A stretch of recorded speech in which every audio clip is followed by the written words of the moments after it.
മാധുരപൂർണ്ണ പ്രശോഭിതം ഈ ജീവിതം, ആർദ്രമാം ദൈവസ്നേഹം നിറയും പൂവനം. മാധുരപൂർണ്ണ പ്രശോഭിതം ഈ ജീവിതം, ആർദ്രമാം ദൈവസ്നേഹം നിറയും പൂവനം. സ്നേഹദീപനാളമായി വിളങ്ങും ധന്യജീവിതം.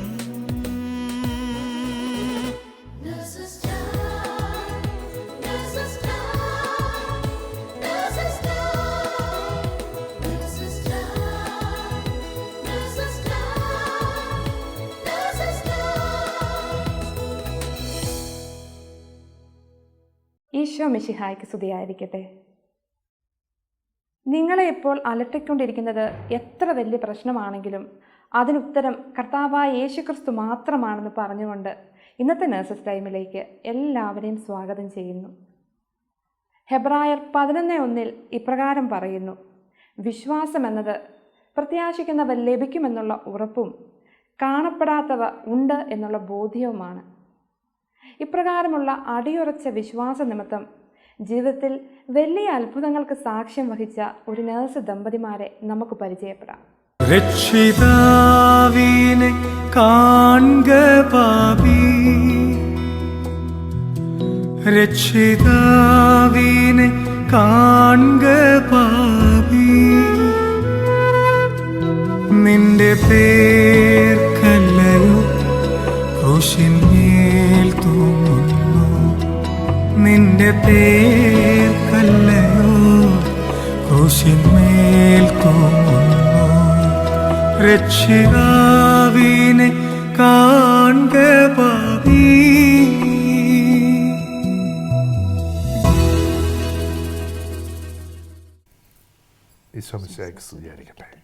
പ്രിയപ്പെട്ടവരെ, യേശുക്രിസ്തുവിൽ പുതിയ സൃഷ്ടിയായതിനു ശേഷം ജോൺ പോൾ നഴ്സസ് മിനിസ്ട്രിയിലൂടെ പല ശുശ്രൂഷയ്ക്കായിട്ട് സാക്ഷ്യമായിട്ടും വചനം പറയാനായിട്ടും പല എമിറേറ്റ്സുകളിൽ പോകാറുണ്ട്.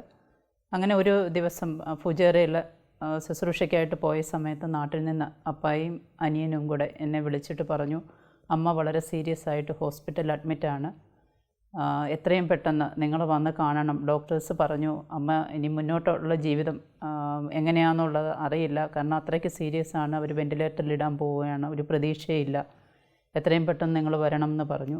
എൻ്റെ ഹസ്ബൻഡ് ഫുജേറ ശുശ്രൂഷയ്ക്ക് പോയതായിരുന്നു. ഞാൻ കൂടെ പോയ പയ്യനോട് വിളിച്ചു പറഞ്ഞു, ഇതുപോലെ അമ്മ സീരിയസ് ആയിട്ട് ഹോസ്പിറ്റലിലാണ്, എത്രയും പെട്ടെന്ന് നാട്ടിൽ തിരിച്ച് ചെല്ലണം എന്നാണ് പറഞ്ഞത്. അങ്ങനെ അവർ ഞാൻ ഇൻഫോം ചെയ്തു. അതിനുശേഷം ഞാൻ പ്രാർത്ഥിച്ചു. പിന്നീട് നാട്ടിലോട്ടുള്ള അപ്ഡേറ്റ്സ് ചോദിക്കുമ്പം അമ്മ വളരെ സീരിയസ് ആണ്, ഡി ഡൈമറൊക്കെ 7500ഓളം കൂടുതലാണ്, അപ്പോൾ ബ്ലീഡിങ്ങിനൊക്കെ ചാൻസ് ഉണ്ടെന്ന് പറഞ്ഞു. അങ്ങനെ ഡോക്ടേഴ്സിനോടും ഞാൻ സംസാരിച്ചു. അപ്പോൾ ഡോക്ടർ പറഞ്ഞു, നിങ്ങൾ എത്രയും പെട്ടെന്ന് നാട്ടിലെത്തുക, അങ്ങനെയാണെങ്കിൽ നിങ്ങൾക്ക് ജീവനോട് അമ്മയെ കാണാൻ പറ്റുമെന്ന് പറഞ്ഞു. അപ്പോൾ ജോൺ പോൾ ശരിക്കും ഞാൻ ഓർക്കുകയാണ്, ഈശോയുടെ അനുഭവം നേരിട്ട് അനുഭവിച്ചതിന് ശേഷം എപ്പോഴാണെങ്കിലും ഏത് സമയത്താണെങ്കിലും ദൈവനാമം മഹത്വപ്പെടുത്താനായിട്ട് ഒരു സാക്ഷ്യം ഒരു വ്യക്തിയുടെ അടുത്താണേലും ഒരു ഗ്രൂപ്പിൻ്റെ അടുത്താണേലും ഒക്കെ പറയാൻ കർത്താവ് ക്രമപ്പെടുന്ന സമയം ഒരിക്കലും ഞാൻ പിന്നോട്ട് മാറിയിട്ടില്ല. അതേത് അവസ്ഥയിലാണേലും ഞാൻ ദൈവനാമത്തിൽ എനിക്ക് അങ്ങനെ പോകാനും ഈശോയെ മഹത്വപ്പെടുത്താനും സാധിച്ചിട്ടുണ്ട്. അത് ഫുജേറ എമിറേറ്റിലായിരുന്നു ആ ഒരു സർവീസ്. നഴ്സുമാർ ഒരുമിച്ചിരുന്ന് ലോകം മുഴുവനുമുള്ള നഴ്സുമാർക്ക് വേണ്ടിയും അവരുടെ കുടുംബത്തിന് വേണ്ടിയും അവരുടെ കുഞ്ഞുങ്ങൾക്ക് വേണ്ടിയും ജീവിത പങ്കാളികൾക്ക് വേണ്ടിയും സകല ജനപദങ്ങളും ദൈവം മഹത്വം പ്രാപിക്കാൻ അവരൊരുമിച്ചിരുന്ന് പ്രാർത്ഥിക്കുന്ന ഒരു കൂട്ടായ്മയിലോട്ടൊന്ന് ദൈവം വിളിച്ചു, ക്രമപ്പെടുത്തി. എൻ്റെ കൂടെ ഷിനോ എന്ന് പറയുന്ന ഒരു പയ്യനായിരുന്നു അന്നേരം വണ്ടിയിൽ. ഞാനങ്ങോട്ട് പോകുന്നതിന് മുമ്പ് ഞാൻ അവിടെ ഫുജേറെ ദേവാലയത്തിൻ്റെ പാർക്കിംഗ് കൊണ്ട് വണ്ടി സ്റ്റോപ്പ് ചെയ്ത് കഴിഞ്ഞപ്പോൾ എൻ്റെ ഫാദർ എന്നെ ആദ്യം വിളിക്കുന്നത്. എൻ്റെ ഫാദർ എന്നെ വിളിച്ചിട്ട് ഞാൻ ഫോൺ എടുത്തപ്പോഴിന്ന് കരയായിരുന്നു. മോനെ എന്ന് പറഞ്ഞു, ഒത്തിരി നേരം കരഞ്ഞു. ഞാൻ പറഞ്ഞു, എന്നാ പോയ കാര്യം എന്നാന്ന് ചോദിച്ചപ്പോൾ പറഞ്ഞു, മോനെ അമ്മ മരിച്ചു എന്ന ഉറപ്പാ കാര്യം. അമ്മ പെട്ടെന്ന് ബോധം മറിഞ്ഞുപോയി, ശരീരമൊക്കെ തണുത്തു. ഇവിടെ മെഡിക്കൽ സെൻറ്റർ ഹോസ്പിറ്റലിൽ കൊണ്ടുവന്ന് കഴിഞ്ഞപ്പം അവർ പേപ്പറിൽ എവിടേക്കോ ഒപ്പിടിപ്പിച്ചു. അമ്മയ്ക്ക് അനക്കമൊന്നുമില്ല, ഐസിയുലോട്ട് കൊണ്ടുപോയി. നീ ഒന്ന് പ്രാർത്ഥിക്കണേ, വേഗം ഒന്ന് കയറി പോയി, എനിക്കിവിടെ ആരുമില്ല, എന്നെ സഹായത്തിനോ എനിക്കൊന്ന് സംസാരിക്കാൻ ആരുമില്ല. ഞാൻ തന്നെ എൻ്റെ അനിയൻ പെട്ടെന്ന് ഫോൺ വാങ്ങിച്ചിട്ട് പറഞ്ഞു, അനുചേട്ടാ വേഗം എന്ന് പറഞ്ഞു, ഇവിടെ ആരുമില്ല, എൻ്റെ അടുത്തും ഇല്ല, എൻ്റെ അപ്പായുടെ അടുത്തും ആരുമില്ല, അമ്മയ്ക്ക് ഭയങ്കര ശരീരമൊക്കെ തണുത്തു, അമ്മയ്ക്ക് ബോധമൊന്നുമില്ല, അമ്മേനെ ഐസിയിലോട്ട് ഷിഫ്റ്റ് ചെയ്ത് വേഗം ഒന്ന് വരണം. എനിക്ക് തോന്നുന്നു അതിന് തൊട്ട് മുമ്പായിരിക്കണം ജിയനയോട് അങ്ങനെ ഡോക്ടർ സംസാരിച്ചതും കാര്യങ്ങളുമൊക്കെ. പക്ഷെ ഞാൻ ഇറങ്ങി പുറപ്പെട്ടത് ഈ ഈശോയെ മഹത്വപ്പെടുത്താനാണ്.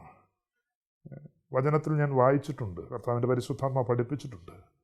ഒരുവൻ യേശുവിനെ അനുഗമിക്കുമ്പോൾ ഈശോയോട് അവൻ പറയുന്നുണ്ട്, കർത്താവെ, ഞാൻ എൻ്റെ പിതാവിനെ സംസ്കരിച്ചിട്ട് വരുവാൻ അങ്ങനെ അനുവദിക്കണമേ. ഈശോ പറഞ്ഞു, മരിച്ചവർ തങ്ങളുടെ മരിച്ചവരെ സംസ്കരിക്കട്ടെ, നീ എന്നെ അനുഗമിക്കുക. പെട്ടെന്ന് ഈ ഒരു വചനമായിരുന്നു എൻ്റെ മനസ്സിൽ വന്നത്.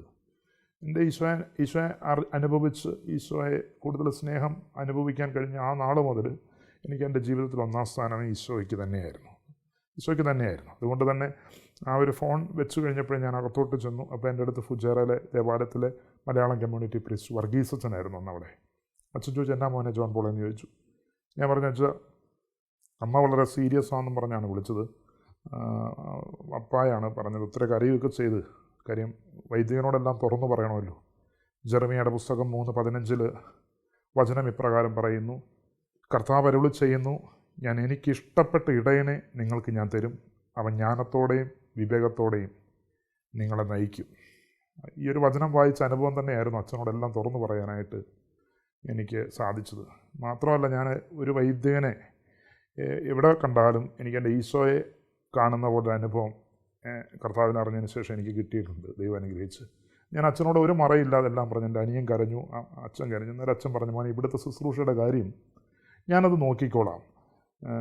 ജോൺ പോൾ തിരിച്ചു പോക്കൂ. ഇനിയിപ്പോൾ ഇവിടുന്ന് തിരിച്ച് ദുബായി ചെന്നിട്ട് വേണ്ടേ പെട്ടെന്ന് ഇനി അവിടെ ചെന്ന് കാര്യങ്ങളെല്ലാം ഒന്ന് ക്രമപ്പെടുത്തി പോകാനായിട്ട്, ഇവിടുത്തെ കാര്യം ഞാൻ നോക്കാം. എന്നാലും എൻ്റെ മനസ്സ് അനുവദിക്കുന്നില്ലായിരുന്നു. പെട്ടെന്ന് എൻ്റെ മനസ്സിലൊരു പ്രേരണ വരുമായിരുന്നു അവിടെ മുട്ടുമടക്കാൻ.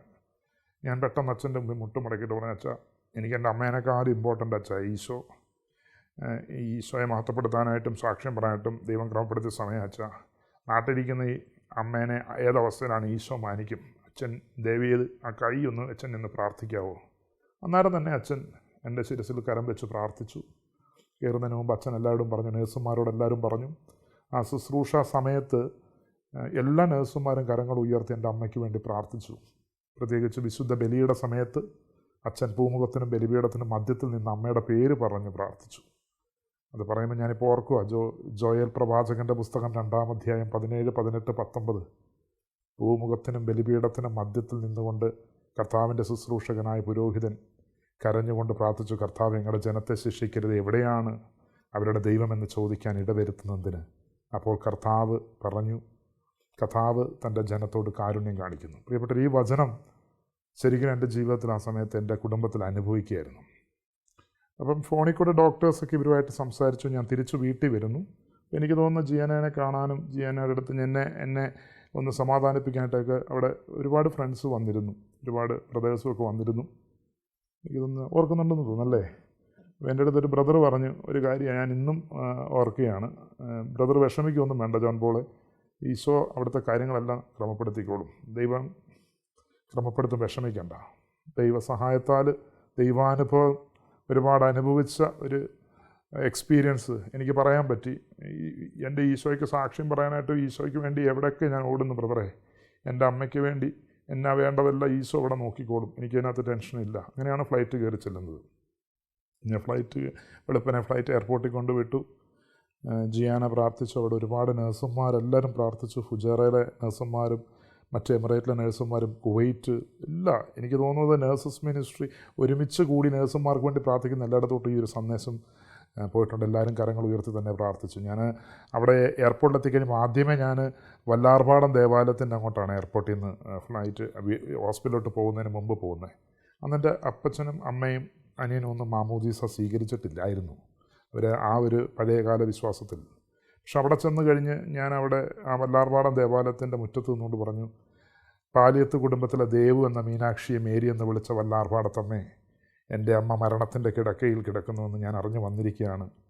മരണത്തിൻ്റെ കിടക്കയിൽ കിടക്കുന്ന എൻ്റെ അമ്മേനെ സഹായിക്കാൻ മാതാവേ അമ്മ എത്തണം.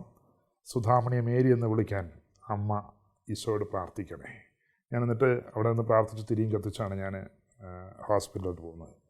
അവിടെ ചെന്ന മെഡിക്കൽ സെൻറ്റർ ഹോസ്പിറ്റലാണ്, SH മെഡിക്കൽ സെൻറ്റർ ഹോസ്പിറ്റലാണ്. ഞാൻ അവിടെ ചെല്ലുമ്പോൾ കാണുന്നത്, ഞാൻ ഇറങ്ങുമ്പോൾ എൻ്റെ ഫാദറും എൻ്റെ അനിയനും ആ കാഷ്വാലിറ്റിയുടെ അവിടെ നിന്ന് ഒത്തിരി കരയുകയാണ്, ആരും ഇല്ലാത്തൊരനുഭവം. കാര്യം ഈശോ അനുഭവം അവരിലോട്ട് അന്നാലും ആ സമയമൊന്നും വന്നിട്ടില്ലായിരുന്നു. ഞാൻ അവിടെ ചെന്ന് കഴിഞ്ഞപ്പോൾ ഒന്നും മിണ്ടാൻ പോലും പറ്റുന്നില്ല. പെട്ടെന്ന് പിന്നെ റൂമിലോട്ട് വിളിച്ചുകൊണ്ട് പോയി. റൂമിൽ ചെന്ന് കഴിഞ്ഞപ്പം ക്രൂശിതനായ ഒരു ഈശോയുടെ രൂപം കണ്ടു. അവിടെ പ്രാർത്ഥിച്ചു. എല്ലാവരും ഒരു ഹോപ്പും ഇല്ലായിരുന്നു. മെഡിക്കൽ സെൻറ്ററിലെ എല്ലാ സിസ്റ്റേഴ്സും എൻ്റെ അമ്മയ്ക്ക് പരിചരിച്ച എല്ലാ നല്ലവരായ നഴ്സുമാർക്കും എല്ലാം ആ ഒരു ഇൻസിഡൻറ്റ് വളരെ ക്ലിയറാണ്. ആ മെഡിക്കലൈസിൽ എൻ്റെ അമ്മയുടെ അവസ്ഥ. ചെന്ന് കഴിഞ്ഞപ്പോഴേ എനിക്ക് ഡോക്ടർ ജോമി സെബാസ്റ്റ്യൻ ആയിരുന്നു എൻ്റെ അമ്മയുടെ ഡോക്ടർ. നല്ല ദൈവകൃപയുള്ള ഈശോയോട് ഒത്തിരി ചേർന്ന് നിൽക്കുന്ന നല്ലൊരു ഡോക്ടറാണ്.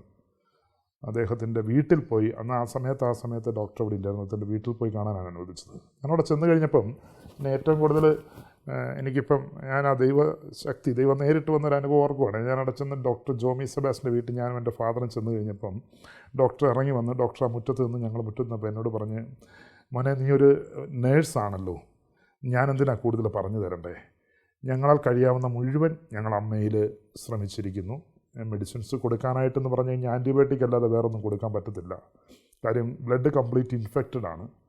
അത് മാത്രമല്ല പ്ലേറ്റ്ലെറ്റ് കൗണ്ട് ആയതുകൊണ്ട് 30,000 ആണ് ഇപ്പം നിൽക്കുന്നത്. പ്ലേറ്റ്ലെറ്റ് കൗണ്ട് ഇങ്ങനെ നിൽക്കുന്നു, അത് കുറഞ്ഞുകൊണ്ടിരിക്കുന്നു. കിഡ്നിയുടെ ഫങ്ഷൻ വളരെ ബാഡാണ്. മൾട്ടിപ്പിൾ ഓർഗൻ ഫെയിലറാണ്, ഹാർട്ട്, ലങ്സ്, കിഡ്നി. അപ്പം വളരെ ക്രിട്ടിക്കൽ കണ്ടീഷനാണ്. പിന്നെ ഡൈമറിൻ്റെ ടെസ്റ്റ് ചെയ്തു. അതുകൊണ്ട് 500 താഴെ നോർമൽ വരേണ്ടടുത്ത് എൻ്റെ അമ്മയുടെ റിസൾട്ട് 8,000 മുകളിലാണ്. കാരണം വേറെ സെക്കൻഡ് ഓപ്ഷൻ ഒന്നും നിങ്ങൾ ശ്രമിക്കേണ്ട, നല്ലൊരു മരണത്തിന് വേണ്ടി പ്രാർത്ഥിക്കുക. കാര്യം നമ്മൾ ഷിഫ്റ്റ് ചെയ്ത് വേറെ ഹോസ്പിറ്റലിലോട്ട് കൊണ്ടുപോകുമ്പം ചിലപ്പം ബ്ലീഡിങ് ഒക്കെ സംഭവിക്കാൻ സാധ്യതകളേറെയുണ്ട്. നല്ലൊരു മരണത്തിന് വേണ്ടി പ്രാർത്ഥിക്കുക എന്നായിരുന്നു അന്ന് പറഞ്ഞത്. ഞാൻ പുറത്തോട്ടിറങ്ങി കഴിഞ്ഞപ്പോൾ എൻ്റെ ഫാദർ, ഞാനൊക്കെ എത്രത്തോളം എൻ്റെ അമ്മേനെ എൻ്റെ അപ്പം സ്നേഹിക്കുന്നെന്ന് എന്നെ ഇങ്ങനെ ചേർത്ത് പിടിച്ചിട്ട് പറഞ്ഞു, മോനേടാ ജോൺ പോളെ, അമ്മ നഷ്ടപ്പെട്ടു കഴിഞ്ഞാൽ പിന്നെ ഞാൻ ജീവിച്ചിട്ട് അർത്ഥമില്ല, ഞാനില്ല.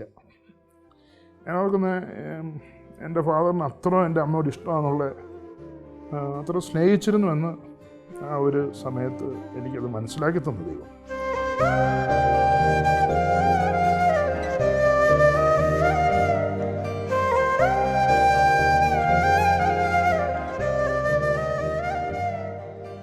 ഞാൻ പറഞ്ഞു, അപ്പം എന്തിനാണ് വിഷമിക്കുന്നത്? എൻ്റെ ജീവിതത്തിൽ എന്നെ തൊട്ട കർത്താവ് എൻ്റെ അമ്മയെ തൊടുവെന്ന് അപ്പായിക്ക് സംശയം വല്ലതും ഉണ്ടോ? അപ്പോൾ എൻ്റെ ഫാദർ എൻ്റെ അടുത്ത് പറയുകയാണ്, ഒരു സംശയമില്ല, കാര്യം നിന്നെ തൊടാമെങ്കിൽ തീർച്ചയായിട്ടും അവിടെ ഈശോ തൊടുവിടാം, നിൻ്റെ ഈശോ തൊടുവെന്ന് പറഞ്ഞു. ഒത്തിരി കരഞ്ഞു. ഞങ്ങളവിടെ നേരെ ഹോസ്പിറ്റൽ SH മെഡിക്കൽ സെൻ്റർ ഹോസ്പിറ്റലിലോട്ട് പോയി. അവിടെ ചെന്ന് കഴിയുമ്പോൾ ഹോസ്പിറ്റലിലോട്ട് കയറുന്നതിന് മുമ്പ് ഞാൻ എൻ്റെ ഫാദറിനോട് പറഞ്ഞു, അപ്പോൾ ഈ സെയിൻറ്റ് ആൻ്റണി പള്ളിയിലോട്ട് പോയിട്ട് അവിടെ ഇരുന്ന് പ്രാർത്ഥിച്ചു, എന്നെ തൊട്ട യേശു അമ്മയെ തൊടാൻ ഇവിടെ വരും. അന്നേരം എൻ്റെ ഫാദറിന് വിശ്വാസമൊന്നുമില്ല. അപ്പായി നേരെ സെയിൻറ്റ് ആൻ്റണിയുടെ അവിടെ പോയിട്ട് എനിക്ക് തോന്നുന്നു വെളുക്കുന്നിടം വരെ ആ ഗേറ്റിൻ്റെ അവിടെ ഇരിക്കുകയായിരുന്നു.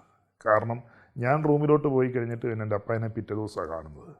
ഞാൻ റൂമിൽ ചെന്ന് കുരിശുരൂപത്തിൻ്റെ താഴെ നിന്നുകൊണ്ട് ഞാൻ പ്രാർത്ഥിച്ചു, കർത്താവേ, എൻ്റെ ജീവിതത്തിൽ നീ ഇറങ്ങി വന്ന് തൊട്ടില്ലേ നിന്നെ ഞാൻ വിളിച്ചപ്പം?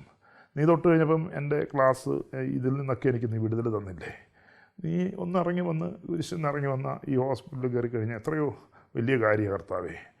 പക്ഷേ ഒരു 3/4 മണിക്കൂർ ഒന്ന് പ്രാർത്ഥിച്ചപ്പോൾ ഒരു പ്രേരണ കിട്ടി. ഞാനങ്ങനെ ICU ചെന്നപ്പം അവിടെയുള്ള സിസ്റ്ററിനോട് ചോദിച്ചു, എൻ്റെ അമ്മേനെ ഒന്ന് കാണാൻ പറ്റുമോ? അപ്പോൾ എൻ്റെ അമ്മ ഈ പോലീസ് ഡിപ്പാർട്ട്മെൻറ്റിൽ വർക്ക് ചെയ്യുമായിരുന്നു. അന്ന് എൻ്റെ അമ്മ സബ് ഇൻസ്പെക്ടറായിട്ട് റിട്ടയർ ആയിരുന്നു. അപ്പോൾ അമ്മേനെ എല്ലാ സിസ്റ്റേഴ്സിനും അവിടെ അറിയാം. ഞങ്ങളുടെ ഒരു ഹോസ്പിറ്റൽ ഞങ്ങൾ പോകുന്ന എന്തുണ്ടെങ്കിലും അവിടെയാണ് ഹോസ്പിറ്റലിൽ പോകുന്നത്. അപ്പം ഞാൻ ഓർക്കുന്നത് അന്നേരം അസിസ്റ്റൻ്റ് പറഞ്ഞ ICU ആണ്, എല്ലാവരും ഉറക്കമാണ്, പതിയെ പ്രാർത്ഥിക്കാവുള്ളൂ എന്ന് പറഞ്ഞ് എന്നെ അതിനകത്ത് കയറ്റി. ഞാൻ അതിനകത്തോട്ട് കയറുമ്പോൾ എൻ്റെ അമ്മ കിടക്കുന്നു, ഒരനക്കവും ഇല്ല, ശരീരമൊന്നും വ്യക്തമായും പോലും ഇല്ലാതെ കണ്ണടച്ച് കിടക്കുകയാണ്. ഞാൻ ആദ്യം ചെന്നിട്ട് അടുത്തോട്ട് ചെല്ലുമ്പം പെട്ടെന്ന് എൻ്റെ മനസ്സിൽ ജപമാല എടുത്ത് അമ്മയുടെ കൈ കൊടുക്കാൻ പ്രേരണ കിട്ടി. അങ്ങനെ അമ്മയുടെ കൈ ജപമാല കൊടുത്തു. ഞാനവിടെ പ്രാർത്ഥിച്ചു തുടങ്ങിയപ്പം പരിശുദ്ധാത്മാവ് എനിക്കൊരു വചനം പെട്ടെന്ന് മനസ്സിൽ വന്ന്, അപ്പോസ്തല പ്രവർത്തനങ്ങളുടെ പുസ്തകം 3-ാം അധ്യായം 1 മുതൽ 10 വരെയുള്ള വചനം. ആ വചനം 9-ാം മണിക്കൂർ പത്രോസ് യോഹന്നാനും ദേവാലയത്തിലേക്ക് പോകുന്നത് കണ്ട് ജന്മനാ മുടന്തനായവൻ സുന്ദര കവാടം എന്ന് വിളിക്കപ്പെടുന്ന ദേവാലയ വാതിൽക്കൽ നിന്നുകൊണ്ട് പത്രോസ്ലീഹയുടെ നേരെ കൈകൾ നീട്ടുന്ന വചനഭാഗമാണ്. കൈകൾ നീട്ടിയ മുടന്തനായവനെ നോക്കിക്കൊണ്ട് പത്രോസ്ലീഹ പറഞ്ഞു, എൻ്റെ കയ്യിൽ സ്വർണമോ വെള്ളിയോ ഒന്നുമില്ല, എനിക്കുള്ളത് ഞാൻ നിനക്ക് തരുന്നു. നസ്രായനായ യേശുക്രിസ്തുവിൻ്റെ നാമത്തിൽ എഴുന്നേറ്റ് നടക്കുക. അവിടെ കിടന്ന രോഗികളും നഴ്സുമാരെല്ലാം അത്ഭുത വിസ്മയഭരിതരായി നോക്കിയാണ്. ഒന്നും ഞാൻ ശ്രദ്ധിക്കുന്നില്ല. ഞാനും എൻ്റെ അമ്മയോട് പറഞ്ഞു, അമ്മേ, എൻ്റെ കയ്യിലൊന്നുമില്ല, എനിക്കുള്ളത് ഞാൻ അമ്മയ്ക്ക് തരികയാണ്. നസ്രായനായ യേശുക്രിസ്തുവിൻ്റെ നാമത്തിൽ എഴുന്നേറ്റ് നടക്കുക. ഇവിടെ ഒരു ശരിക്കും ആ ജപമാലയും കൊടുത്ത് ഞാൻ ഇറങ്ങി. പിന്നെ എൻ്റെ ജീവന ഞാൻ പറയുന്നത്, ഞാൻ പുറത്തോട്ടിറങ്ങി റൂമിൽ വന്നു. അപ്പ എന്നാലും ഒന്നും വന്നിട്ടില്ല. ദിവസം രാവിലെ റൗണ്ട്സിൻ്റെ സമയത്ത് ഡോക്ടർ ജോമി സെബാസ്റ്റ്യൻ റൂമിൽ അടുത്തോട്ട് വിളിപ്പിച്ചിട്ട് ഞങ്ങൾ പറയുകയാണ്, ഇറ്റ്സ് റിയലി എ മിറക്കിളാണ് സംഭവിച്ചുകൊണ്ടിരിക്കുന്നത്. ഇന്നലെ വരെ പ്ലേറ്റ്ലെറ്റ് കൗണ്ട് 30,000 ആയിരുന്നു. ബട്ട് ഇപ്പം ടെസ്റ്റ് വന്നു കഴിഞ്ഞപ്പം അത് 90,000 90,000 ആയിട്ട് കയറിയേക്കാണ്. റിയലി നിങ്ങൾ പ്രാർത്ഥിച്ചോളൂ, ദൈവം ഭയങ്കരമായിട്ട് അത്ഭുതം ചെയ്യുന്നു. സങ്കീർത്തനം 68:28 എൻ്റെ ജീവിതത്തിൽ അത്ഭുതം ചെയ്ത ഈശോയെ കർത്താവേ, നിൻ്റെ ശക്തി ഇവിടെ പ്രകടിപ്പിക്കണം എന്നുള്ള പ്രാർത്ഥന മാനിച്ച് ദൈവരാത്രി വന്ന് തൊട്ടത് തന്നെയാണ്. ആ പറഞ്ഞ ദിവസം തന്നെ ഈവനിങ്ങിൽ എൻ്റെ അമ്മേനെ ദൈവകൃപയാൽ ICUവിൽ നിന്ന് റൂമിലോട്ട് ഷിഫ്റ്റ് ചെയ്തു. ആ ദൈവ അനുഭവം എൻ്റെ അമ്മ പ്രാപിച്ചു. അങ്ങനെ ഈശോയുടെ സ്നേഹം പറഞ്ഞുകൊണ്ടിരിക്കുമ്പോഴാണ് പിറ്റേ ദിവസം രാവിലെ ആ ഹോസ്പിറ്റലിൽ പരിശുദ്ധ കുർബാന അത് റൂമിൽ തീർത്തും കിടപ്പുരോഗികളുടെ അരികെ കൊണ്ടു. അങ്ങനെ എൻ്റെ റൂമിൽ വന്നു കുട്ടി. അപ്പം ഞാൻ തുറന്നു കഴിഞ്ഞപ്പോൾ ദിവ്യകാരുണ്യമായിട്ട് പുരോഹിതൻ നിൽക്കുകയാണ്. അപ്പം അമ്മ കണ്ണ് തുറന്ന് എന്നെ നോക്കി. ഞാൻ പറഞ്ഞു, ആയിട്ടില്ല അമ്മ, ബാപ്റ്റിസം ഒന്നും ആയിട്ടില്ല. അവർ അന്നേരം തന്നെ അച്ഛൻ അത് മനസ്സിലായി. അച്ഛൻ പോയി. അപ്പം അമ്മ എന്നോട് ചോദിച്ചു, അമ്മേ എന്നാടാ മോനെ? ഞാൻ പറഞ്ഞു, അമ്മേ വെളിപാടിൻ്റെ പുസ്തകം 3-ാം അധ്യായം 19-20 ഇതാ നിൻ്റെ വാതിക്കൽ ഞാൻ മുട്ടുന്നു. നീ എൻ്റെ സ്വരം കേട്ട് വാതിൽ തുറന്ന് തന്നാൽ ഞാൻ നിൻ്റെ അടുക്കലേക്ക് വരികയും നമ്മളൊരുമിച്ച് ഭക്ഷണം കഴിക്കുകയും ചെയ്യും. ശരിക്കും ഈ വചനം ആ സാഹചര്യം എല്ലാം അമ്മ അനുഭവിക്കുമായിരുന്നു. ഈശോ നേരിട്ട് വന്നൊരു അനുഭവമായിരുന്നു. കഴിഞ്ഞ് അമ്മ തന്നെ പറയുമായിരുന്നു, മോനെ ഡിസ്ചാർജ് ആയി കഴിഞ്ഞപ്പം എത്രയും പെട്ടെന്ന് മോനെ എനിക്കും യേശുവിൻ്റെ മോളാണ്, ഈശോയാ ദൈവം, എനിക്കും ഈശോയുടെ മോളാണ്.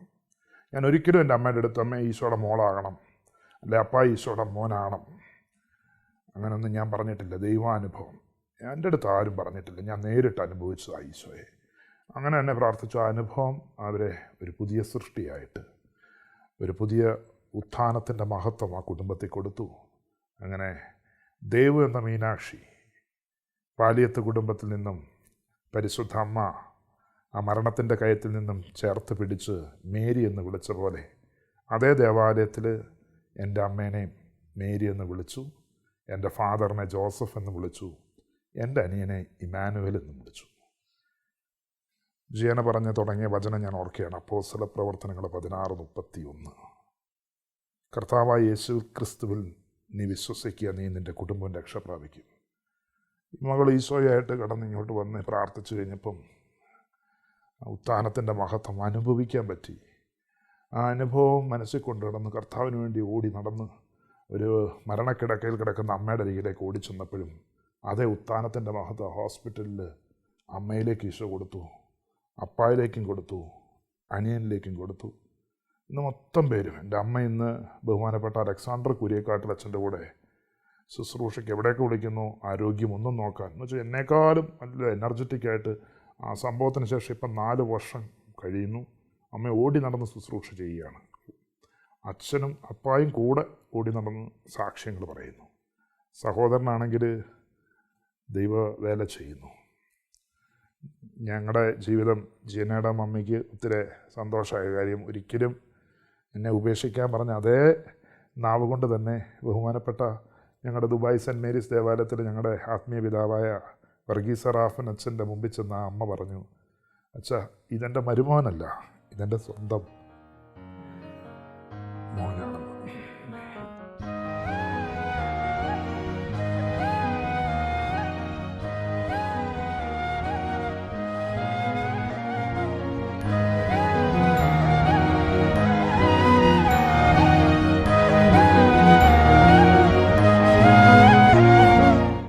കണ്ണുനീര് ഇത് സന്തോഷത്തിൻ്റെ കണ്ണുനീരാണ് കേട്ടോ. ഇത് തുടയ്ക്കുമ്പോൾ പോലും കർത്താവിൻ്റെ വചനം ഓർമ്മപ്പെടുത്തുക, കരച്ചിൽ നിർത്തി നിൻ്റെ കണ്ണുനീർ തുടയ്ക്കൂ, നിൻ്റെ യാതനകൾക്ക് ഞാൻ പ്രതിഫലം നൽകും. എനിക്ക് തോന്നുന്നു എൻ്റെ ഈ മാറ്റം ഏറ്റവും കൂടുതൽ സന്തോഷിക്കുന്നത് ജിയാനയുടെ അമ്മയാണ്. ഒരു മകളെ ഒരുപാട് കഷ്ടപ്പെട്ട് ഒരുപാട് സ്വപ്നം കണ്ട് ഇത്തിരി പ്രത്യാശയോടുകൂടിയൊക്കെ കല്യാണം കഴിച്ചു വിട്ടത്. പക്ഷേ 5.5 വർഷം ഇത്തിരി സഹനമായിരുന്നു. അതുപോലെ തന്നെ 2 വർഷങ്ങൾക്ക് മുമ്പ് അപ്പായിക്കും ഇതുപോലെ ഹാർട്ട് അറ്റാക്കും സ്ട്രോക്കുമായിട്ട് പെട്ടെന്നൊരു ദിവസം തലകറങ്ങി വീണു. അങ്ങനെ വീണ്ടും ഹോസ്പിറ്റലിൽ ചെന്നു.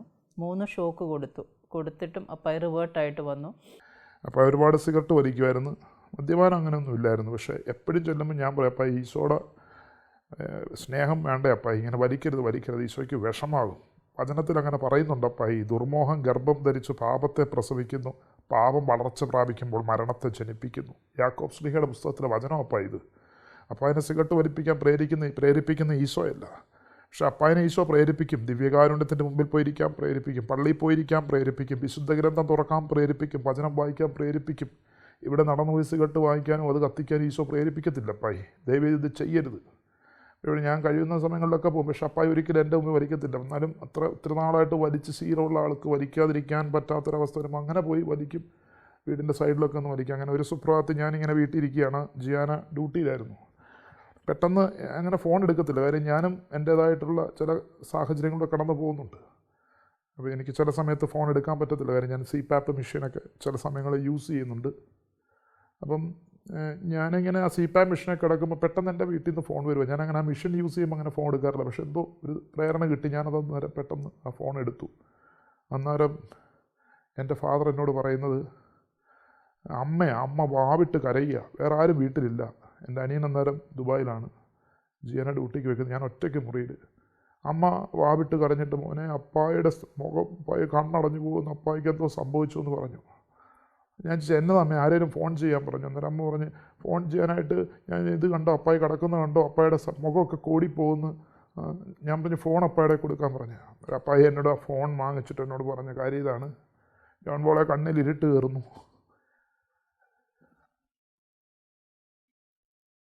അമ്മയ്ക്ക് വേണ്ടി പ്രാർത്ഥിച്ചപ്പം വന്ന ഈശോയോട് നീ ഒന്ന് പ്രാർത്ഥിച്ചേടാ മോനെ, എൻ്റെ കണ്ണിലിരുട്ട് കയറുന്നു എന്ന് പറഞ്ഞ് കുഴഞ്ഞു പോവാണ്. ഞാൻ അന്നേരം തന്നെ പെട്ടെന്ന് ഫോൺ വെക്കെന്ന് പറഞ്ഞു. ഫോൺ വെച്ചു.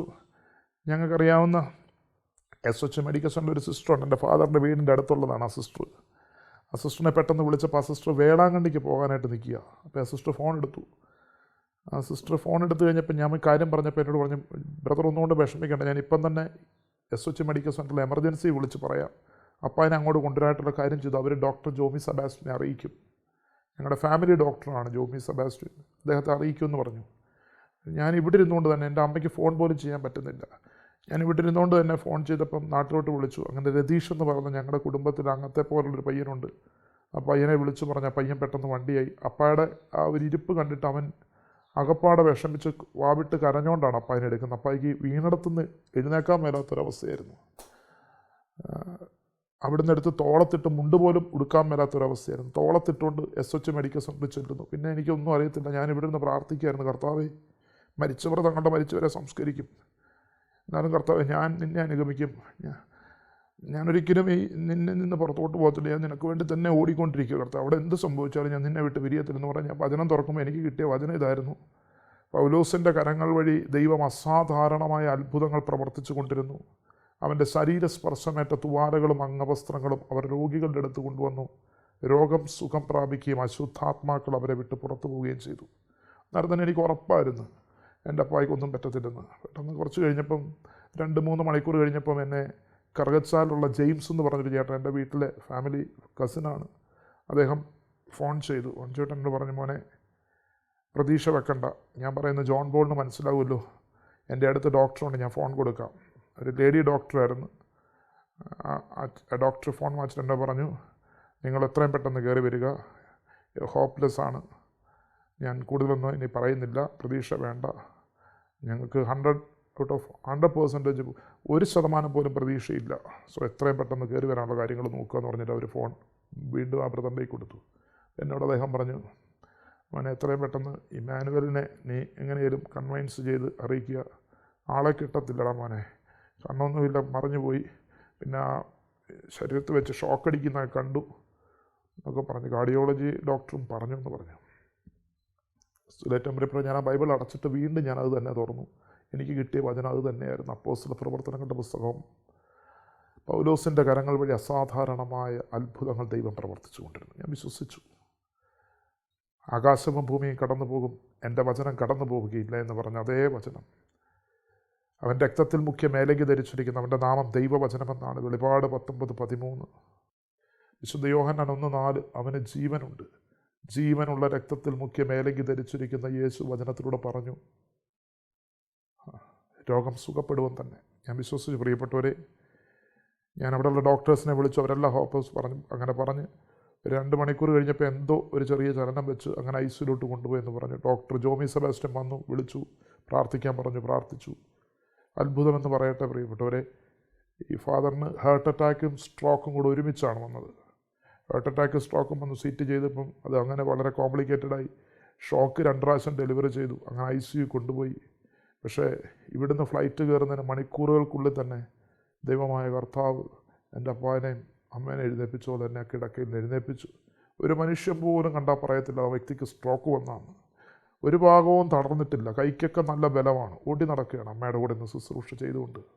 പിന്നെ ഒരു മാസത്തോളം ആൾ ആ സ്ട്രോക്കിൻ്റെ ഇതിൽ നിന്ന് കംപ്ലീറ്റ് ആയിട്ട് റിക്കവർ ആകാൻ 1 മാസം എടുത്തു. ജോൺ പോൾ പോയി 1 മാസത്തോളം 1-2 മാസം കൂടെ നിന്ന് ഇപ്പം ഫിസിയോതെറാപ്പിയൊക്കെ കൊടുത്ത ആൾ റിക്കവറായിട്ട് വന്നു. ആളും ദൈവത്തിന് സാക്ഷിയായിട്ട് അമ്മയുടെ കൂടെ സാക്ഷ്യം പറയാൻ പോകാറുണ്ട്. അങ്ങനെ യേശുവിനെ അവർ നേരിട്ട് രുചിച്ചറിഞ്ഞു. ഞങ്ങൾ കണ്ടെത്തിയ യേശുവിനെ ജോൺ പോളിൻ്റെ മാറ്റത്തിലൂടെ അവർക്ക് 2 പേർക്കും യേശുവിനെ രുചിച്ചറിയാൻ സാധിച്ചു അവരുടെ ജീവിതത്തിൽ. ഈശോയെ അറിയാത്ത ജീവിച്ച ആ കുടുംബത്തിലേക്ക് ഈശോയുമായിട്ടൊരു മകൾ കടന്നു വന്നപ്പം, യേശു അനുഭവം ആദ്യമേ എൻ്റെ ജീവിതത്തിൽ വന്നപ്പം ഞാൻ ജോൺ പോളായി എൻ്റെ ജീവിതത്തിൽ വന്ന ആ ഒരു മഹത്വത്തിൻ്റെ വലിയ ദൈവീക ഇടപെടൽ തിരിച്ചറിഞ്ഞ് എൻ്റെ അമ്മ കണ്ടു. അമ്മയുടെ ജീവിതത്തിലേക്കും ദൈവാനുഭവം കടന്നു വന്നപ്പോൾ അമ്മ മേരിയായി. അത് നേരിട്ട് കണ്ടുവന്ന എൻ്റെ അപ്പ ഹാർട്ട് അറ്റാക്കും സ്ട്രോക്കുമായിട്ട് വീണപ്പം ഫോണിലൂടെ വിളിച്ചു പറഞ്ഞത്, ജോൺ പോളെ നിൻ്റെ ഈശോ അപ്പച്ചനോട് പറഞ്ഞേ അമ്മേനെ വന്ന് തൊട്ട പോലെ എന്നെ ഒന്ന് തൊട്ടേ, എൻ്റെ കണ്ണിൽ ഇരുട്ട് കയറുന്നതാ മോനെ എന്ന് പറഞ്ഞ് കുഴഞ്ഞു വീണ്. അത് മാനിച്ച ദൈവം ആ അനുഭവം എൻ്റെ അപ്പായിലേക്ക് കൊടുത്തപ്പം എൻ്റെ ഫാദർ ജോസഫായി. പിന്നെ അതിനെക്കുറിച്ചൊന്നും മറ്റൊന്നിനെക്കുറിച്ചും ചിന്തിച്ചില്ല. 1 കൊരിന്തോസിൻ്റെ പുസ്തകം 2:2 പറയുന്നത് പോലെ നിങ്ങളുടെ ഇടയിലായിരിക്കുമ്പോൾ യേശു ക്രിസ്തുവിനെക്കുറിച്ചല്ലാതെ, അതും ക്രൂശിതനായവനെക്കുറിച്ചല്ലാതെ മറ്റൊന്നിനെക്കുറിച്ചും അറിയേണ്ടതില്ലെന്ന് തീരുമാനിച്ചു. ഇത് മുഴുവൻ കണ്ട് മനസ്സിലാക്കി എല്ലാ ഹൃദയത്തിൽ സംഗ്രഹിച്ച എൻ്റെ അനിയനും ഇമ്മാനുവൽ പോളായി. ക്രിസ്തുവിൽ ഏറ്റവും പ്രിയപ്പെട്ടവരെ, എബ്രായർക്ക് എഴുതിയ ലേഖനം 10-ാം അധ്യായം 7, 8, 9 വചനം ഇതാണ്: പുസ്തകത്തിൻ്റെ ആരംഭത്തിൽ എന്നെക്കുറിച്ച് എഴുതിയിരിക്കുന്നത് പോലെ എൻ്റെ ദൈവമായ കർത്താവെ, നിൻ്റെ ഇഷ്ടം പ്രവർത്തിക്കാൻ ഞാനിതാ വന്നിരിക്കുന്നു. ഇന്ന് ഞങ്ങൾക്ക് ജീവിതം ക്രിസ്തുവാണ്, മരണം നേട്ടവും. വലിയൊരു പുനരുത്ഥാനം, മഹത്വത്തിൻ്റെ ഉത്ഥാനമാണ് ഞങ്ങളുടെ കുടുംബത്തെ വീണ്ടെടുത്തത്. ഈശോ മിശിഹായ്ക്ക് സ്തുതിയായിരിക്കട്ടെ. രക്ഷിതാവിനെ കാൺക പാപി, രക്ഷിതാവിനെ കാൺക പാപി, നിന്റെ പേർക്കല്ലയോ ക്രൂശിന്മേൽ തൂങ്ങുന്നു, നിന്റെ പേർക്കല്ലയോ ക്രൂശിന്മേൽ തൂങ്ങുന്നു. രക്ഷിതാവിനെ കാൺക പാപി.